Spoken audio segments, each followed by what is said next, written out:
Hello guys, welcome back on my YouTube channel, Hannah Duck Goose.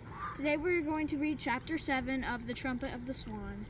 I haven't done a video for a while because I've been busy doing my school and stuff. But anyway, let's start.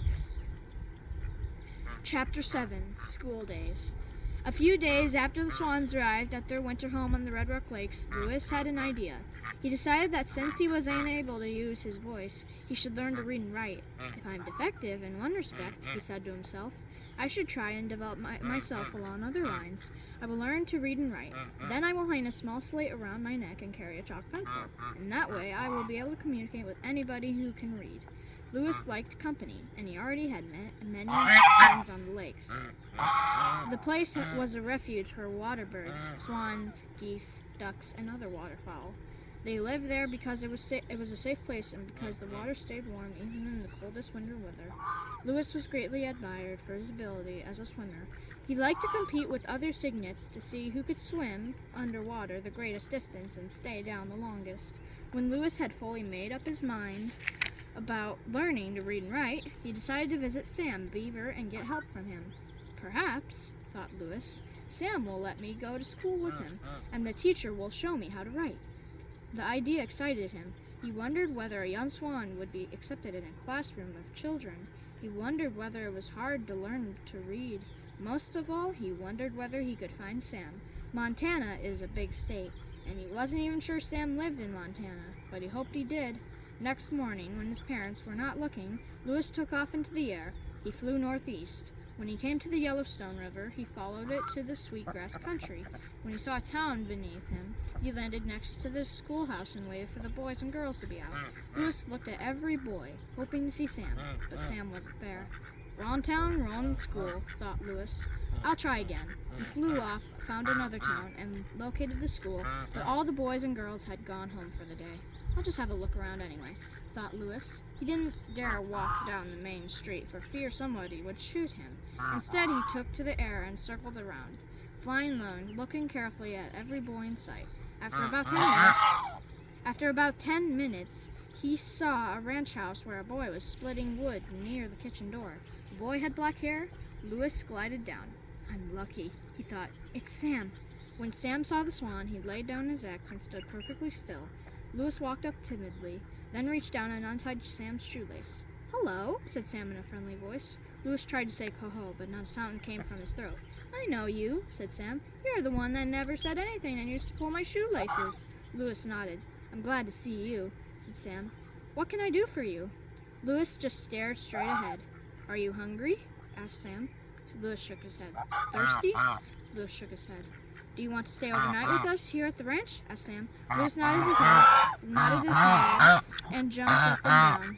Okay, said Sam. Yeah, come on. It's just a question of getting our father's permission. Sam picked up his axe, laid a stick of wood on the chopping board, and split the stick down the wood. He looked at Lewis. There's something wrong with your voice, isn't it?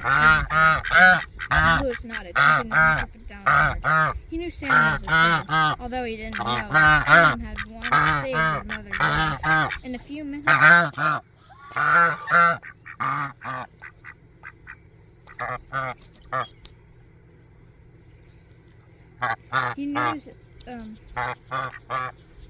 he knew Sam was his friend, although he didn't know that Sam had once saved his mother's life. In a few minutes, Mr. Beaver rode into the yard on a cow pony. He got off and tied his pony to a rail. What have you got there? He asked Sam. It's a young trumpeter swan, said Sam. He's only a few months old. Will you let me keep him a while? Well, said Mr. Beaver, I think it's against the law. I think it's against the law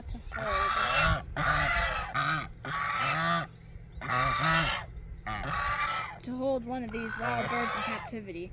But I'll phone the game warden and see what he says. If he says yes, you can keep him. Tell the warden the swan has something the matter with him. Benjamin! Called Sam as his father started toward the house. What's wrong with him? Asked his father. He has a speech problem, replied Sam. Something's wrong with his throat. What are you talking about? Who ever heard of a swan with a speech problem? Well, said Sam, this is a trumpeter swan that can't trumpet. He's defective He can't make a sound. Mr. Beaver looked at his son as though he didn't know whether to believe him or not. But he went into the house. In a few minutes, he came back. The warden says you can keep the young Swan here for a while if you can help him. But sooner or later, the bird will have to go back to the Red Rock Lakes where he belongs. The warden said he wouldn't let just anybody have a young swan, but he'd let you have one because you understand about birds and he trusts you. That's quite a compliment, son. Mr. Beaver looked pleased. Sam looked happy. Louis was greatly relieved. After a while, everyone went in to supper in the kitchen of the ranch house.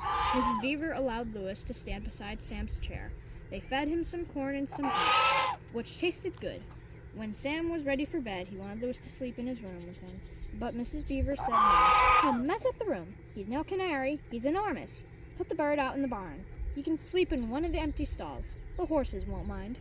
Next morning, Sam took Louis to school with him. Sam rode his pony, and Louis flew along. At the schoolhouse, the other children were amazed to see this great bird, with a long neck, bright eyes, and big feet. Sam introduced him to the teacher of the first grade, Mrs. Hammerbottom, who was short and fat. Sam explained that Louis wanted to read and write because he was unable to make any sound with his throat. Mrs. Hammerbottom stared at Louis. Then she shook her head. "No birds," she said. "Got enough trouble." Sam looked disappointed. "Please, Mrs. Hammerbottom," he said. "Please let him stand in your class and learn to read and write." "Why does a bird need to read and write?" replied the teacher. "Only people need to communicate with one another." "That's not quite true, Mrs. Hammerbottom," said Sam. "If you'll excuse me for saying so, I have watched birds and animals a great deal. All birds and animals talk to one another, and they really have to. In order to get along, mothers have to talk to their young, males have to talk to females, particularly in the spring of the year when they're in love." "And love?" said Mrs. Hammerbottom, who seemed to perk up at this suggestion. "What do you know about love?" Sam blushed. "What kind of bird is he?" she asked. "He's a young trumpeter swan," said Sam. "Right now he's sort of a dirty gray color, but in another year he'll be the most beautiful thing you ever saw. Pure white with black bill and black feet. He was hatched last spring in Canada and now lives in the Red Rock Lakes, but he can't say coho the way the other swans can, and this puts him at a terrible disadvantage." "Why?" asked the teacher. "Because it does," said Sam. "If you wanted to say coho and couldn't make a single solitary sound, wouldn't you feel worried?" "I don't want to say coho," replied the teacher. "I don't even know what it means. Anyway, this is all just foolishness, Sam. What makes you think a bird can learn to read and write? It's impossible." "Give him a chance," pleaded Sam. He's well behaved and he's bright, and he's got this very serious speech defect." "What's his name?" "I don't know," replied Sam. "Well," Mrs. Hammerbottom, "if he's coming into my class, he's got to have a name. Maybe we can find out what it is." She looked at the bird. "Is your name Joe?" Louis shook his head. "Jonathan?" Louis shook his head. "Donald?" Louis shook his head again. "Is your name Louis?" asked Mr. Hammerbottom. Louis nodded his head very hard and jumped up and down and flapped his wings. "Great Caesar's ghost!" cried the teacher. "Look at those wings!" "Well, his name is Louis, that's for sure." "All right, Louis, you may join the class. Stand right here by the blackboard, and don't mess with the room, either. If you need to go outdoors for any reason, raise one wing." Louis nodded. The first graders cheered. They liked the looks of the new pupil and were eager to see what he could do. "Quiet, children," said Mrs. Hammerbottom sternly. "We'll start with the letter A." She picked up a piece of chalk and made a big A on the blackboard. "Now you try it, Louis." Louis grabbed a piece of chalk in his hand and drew a perfect A right under the one the teacher had drawn. "You see," said Sam, "he's an unusual bird." Well, Mrs. Hammerbottom, A's easy. I'll give him something harder." She wrote cat on the board. "Let's see you write cat, Louis." Louis wrote cat. "Cat is easy too," muttered the teacher. "Cat is easy because it is short. Can anyone think of a word that is longer than cat?" "Catastrophe," said Charlie Nelson, who sat in the first row. "Good," said Mrs. Hammerbottom. "That's a good hard word, but does anyone know what it means?" "What is a catastrophe?" "An earthquake," said one of the girls. "Correct," replied the teachers. "What else?" "War is a catastrophe," said Charlie Nelson. "Correct," replied Mrs. Hammerbottom. "What else is?" A very small red-headed girl named Jenny raised her hand. "Yes, Jenny, what is a catastrophe?" In a very small, high voice, Jenny said, "When you get ready to go on a picnic with your father and mother, and you make peanut butter sandwiches and jelly rolls and put them in a thermos box with bananas and an apple and some raisin cookies and paper napkins and some bottles of pop and a few hard-boiled eggs, and then you put the thermos box in your car, and just as you are starting out, it starts raining, and your parents say there's no point in having it rain. That's a catastrophe." "Very good, Jenny," said Mrs. Hammerbottom. "It isn't as bad as an earthquake, and it isn't as bad as a war. But when a picnic gets called on account of rain, it is a catastrophe for a child, I guess. Anyway, catastrophe is a good word. No bird can write that word, I bet. I'll bet if I can teach a bird to write catastrophe, it'll be big news all over the Sweetgrass country. I'll get my picture in Life magazine. I'll be famous." Thinking of all these things, she stepped to the blackboard and wrote catastrophe. "Okay, Louis, let's see you write that." Louis picked up a fresh piece of chalk in his bill. He was scared. He took a good look at the word, a long word, he thought. "It's really no harder than a short one. I'll just copy on one letter at a time. Pretty soon, it will be finished. Besides, my life is a catastrophe. It's a catastrophe and to be without a voice." Then he began writing catastrophe. He wrote, making each letter very neatly. When he got to the last letter, the pupils clapped and stamped their feet, banged on their desks, and one boy quickly made a paper airplane and zoomed it into the air. Mrs. Hammerbottom rapped for order. "Very good, Louis," she said. "Sam, it's time you went to your own classroom. You shouldn't be in my room. Go and join the 5th grade. I'll take care of your friend, Swan." Back in his own room, Sam sat down at his desk, feeling very happy about the way things had turned out.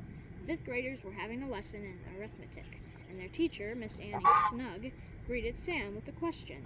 Miss Snug was young and pretty. "Sam, if a man can walk 3 miles in 1 hour, how many miles can he walk in 4 hours?" "It would depend on how tired he got after the first hour," replied Sam. The other pupils roared. Miss Snug rapped the order. "Sam is quite right," she said. "I've never looked at the problem that way before. I always supposed that man could walk 12 miles in 4 hours. But Sam may be right. That man may not feel so spunky after the first hour. He may drag his feet. He may slow up." Albert Bigelow raised his hand. "My father knew a man who tried to walk 12 miles, and he died of heart failure," said Albert. "Goodness," said the teacher. "I suppose that could happen, too." "Anything can happen in 4 hours," said Sam. A man might develop a blister on his heel, or he might find some berries growing along the road and stop to pick them. That would slow him up even if he wasn't tired or didn't have a blister." "It would indeed," agreed the teacher. "Well, children, I think we have all learned a great deal about arithmetic this morning, thanks to Sam Beaver, and now he is a problem for one of the girls in the room. If you are feeding a baby from a bottle and you give the baby 8 ounces of milk in one feeding, how many ounces of milk will the baby drink in 2 feedings?" Linda Staples raised her hand. "About 15 ounces, she said. "Why is that?" asked Miss Snug. "Why wouldn't the baby drink 16 ounces? "Because he spills a little each time," said Linda. "It runs out of the corners of his mouth and gets on his mother's apron." By this time, the class was howling so loudly the arithmetic lesson had to be abandoned, but everyone had learned how careful you have to be when dealing with figures. Well, guys, that was the end of Chapter 7 of The Trumpet of the Swan. I hope you enjoyed this video. Leave a like and subscribe, and stay free.